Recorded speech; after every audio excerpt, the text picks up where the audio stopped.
Do not go outside. Ignore all cries for help, no matter how human they sound, shouted Alex's dad. He pulled the cellar door over and paused to look back. And lock this door behind me. The door slammed shut. Alex locked it, walked down the stairs and stood alone in the darkness, moonlight shining through a crack under the door. The basement was freezing cold. She looked around the room. Nothing but junk. Toys from her childhood, broken furniture her dad had refused to throw away, stacks of books and newspapers, and her grandparents' old possessions. She rummaged around and found her grandfather's recliner chair. Well, somewhere to sit at least, she thought. Alex dragged an old bike out of the way and pushed the chair toward the middle of the floor. She searched through a chest of her grandmother's belongings. Inside were a collection of porcelain figurines, some knitting needles, and a hand mirror. Alex picked it up, wiped some dirt away, and looked at her reflection. Over her right shoulder, she saw a blanket and some cushions stashed underneath an old photo album. They stank and were covered in dust. Everything was, but it was better than sitting there freezing. She reclined on the chair, wrapped the blanket around her, and tried to sleep. Alex was startled awake by something banging against the door. She pulled the blanket up towards her head and sat motionlessly. The banging stopped. As she was beginning to calm down, there was a gentle knock. Maybe it's just the wind, she told herself. Then came another knock, much louder than the first.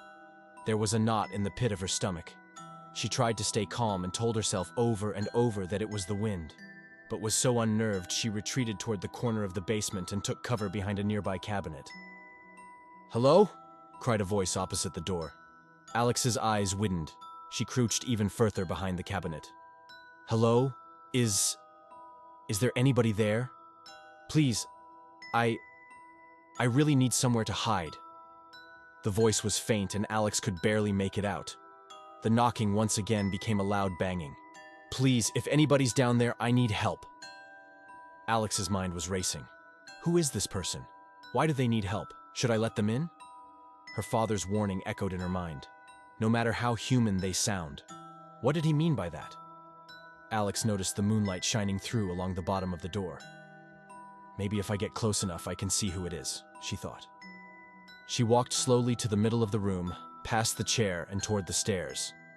Alex was so fixated on the door, she tripped on a pile of books and crashed to the ground, knocking over the bike and a stack of newspapers. The banging stopped. Hello? Is someone there? I can hear someone moving down there. Please, you have to let me in." The voice was much clearer now, but there was something peculiar about it. It sounded cold and emotionless. Neither male or female, nor young or old. Alex moved to the bottom of the stairs and eventually summoned the courage to speak. "Hello?" "Please, yes. Hello, you have to help me. Can you let me in?" Alex didn't know what to do. The voice sounded desperate, but her dad's warning was clear in her mind. She was too nervous to get any closer. Yes. I'm here, but I'm not going to open the door for you." "What? Why? There's something horrible running around out here. And if you don't let me in, it'll get me. I'm in great danger. Please, open the door, quickly," cried the voice. Alex felt a sense of dread overcome her.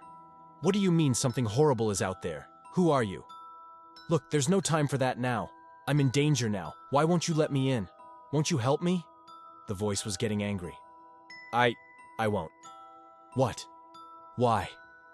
"Because earlier my dad warned me not to open the door to anyone." "That doesn't make any sense. Please, just let me in." The banging against the door started again. "What's out there? Why are you in danger?" "Open this damn door, now!" the voice growled. The banging stopped, and the gentle knocking started again. Alex was so scared she couldn't speak, and she didn't know what she would have said if she could. She didn't want to antagonize whoever it was outside any further. It sounded like they were furious.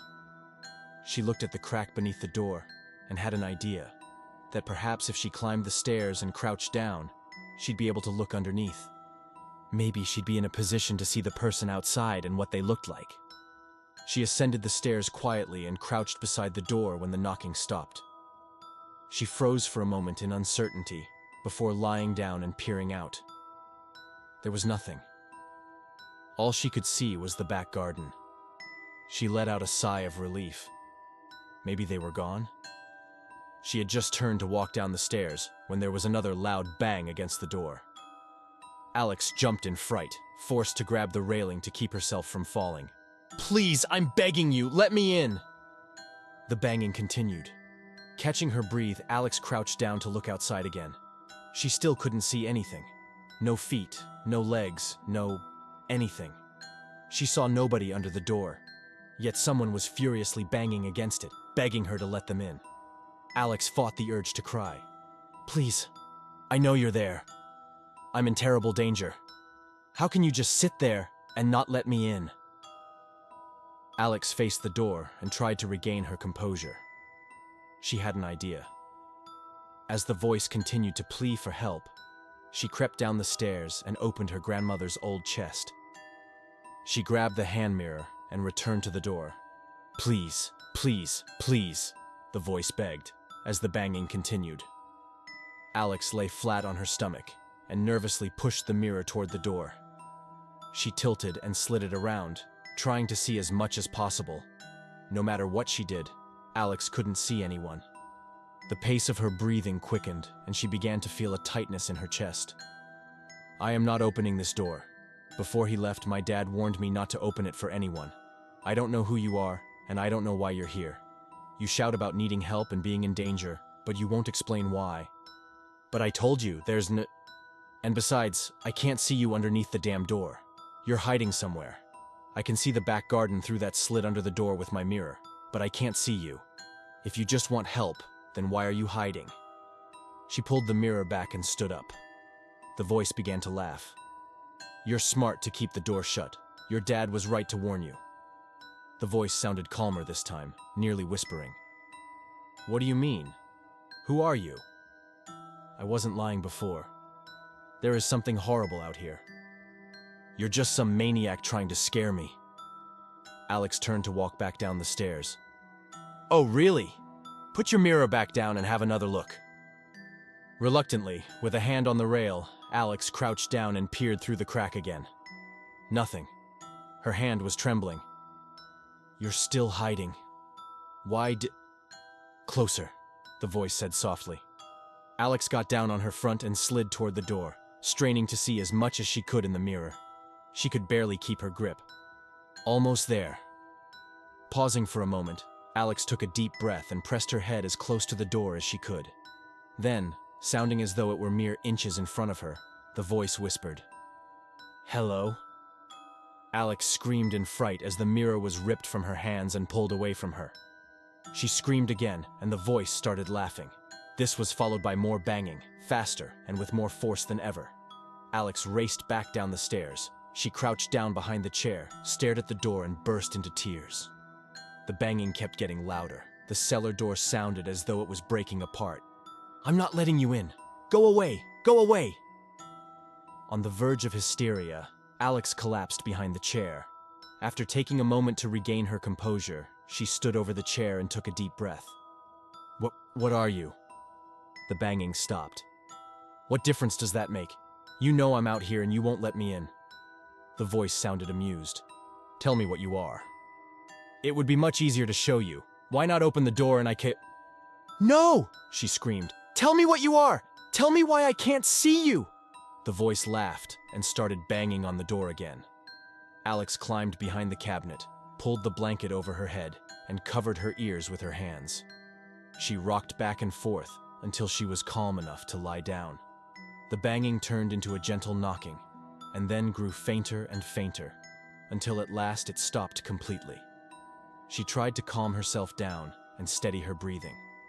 She lay in silence for what felt like minutes, or maybe it was hours, unsure whether she was awake or asleep. Then there was another knock at the door, less violent than before. "Alex! Alex, are you there?" It was her father's voice. She crept out from behind the cabinet, looked at the door, and saw sunlight shining through. "Alex, it's Dad. Alex, are you there? Please, please, tell me you're all right." She leapt out from behind the furniture and looked at the stairs. Under the door, she could see the shadow of her dad standing outside. Alex let out a sigh of relief and raced up the stairs. Dad, where were you? There was something outside and it was trying to get me to open the door. Alex, honey, thank God you're safe. Come, open the door. We have to get out of here now.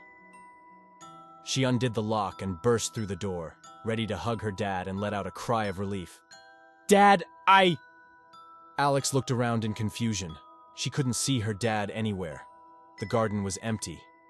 Dad! Dad! She was overcome with terror. Alex ran back into the basement, slammed the door shut and bolted the lock. She shot back down the stairs and stood quivering in the middle of the room. She frantically looked around, making sure she was alone. Some books collapsed from the pile in front of her and she screamed. Just some books, she thought as she tried to catch her breath. Feeling a sense of unease, Alex climbed back beneath the cabinet and pulled the blanket over her head. There was a gleeful whisper. "So nice of you to let me in."